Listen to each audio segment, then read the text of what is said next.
Emmanuel Navarrete naghalimaw pa rin laban kay Oscar Valdez. Sa unang round pa lang gitgita na ang laban. Parang walang balak magpatalo ang dalawa sa kanilang mga banat mga idol. Hindi po nila binigo ang mga fight fans mga idol dahil palitan ng malalakas na suntok. Kung sa unang laban ay maraming pinakawalan ng malalakas, iba ngayon parang dinoble pa nila mga idol. Pero iba talaga si Emmanuel Navarrete mga idol, kinakain niya lang yung suntok ni Oscar Valdez habang si Oscar Valdez naman ay halatang iniinda niya ito. Kaya naka-score po si Emmanuel Navarrete ng 2 knockdowns bago ito ma-knockout. Parang pwede pa itong maging fight of the year dahil sa ito'y nag-aatikabong bakbakan. Yung unang 2 knockdown na tinamo ni Oscar Valdez kay Navarrete ay parang pinagpag lang ito ni Valdez at pinakita ang kanyang dugong pagka-Mexicano. Pero nang ito'y masingitan po sa bodega mga idol ay hindi na po ito nakatayo si Oscar Valdez. Wala po talagang Superman pagdating sa bodega mga idol. Pwera na lang sa mga classic fighter gaya ni Pacquiao, Barrera at ni Marquez. At sa ibang banda namang balita, supporting bout ng Oscar Navarrete laban ng Rafael Espinosa at Robeisy Ramirez. Panalo po via knockout si Rafael Espinosa dahil bigla po itong umayaw si Robeisy Ramirez sa kasagsagan ng laban. Ani ay siya daw po ay natamaan ng ligaw na siko pero nilinaw ng referee sa replay ay parang hindi naman counted ang kanyang reklamo dahil sa round 6 po naganap ang kanyang pagsuko at tinamaan po ito ng right hand. Kaya sa huli ay idineklara pa ring panalo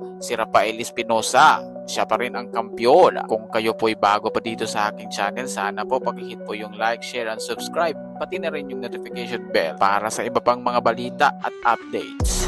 Paalam!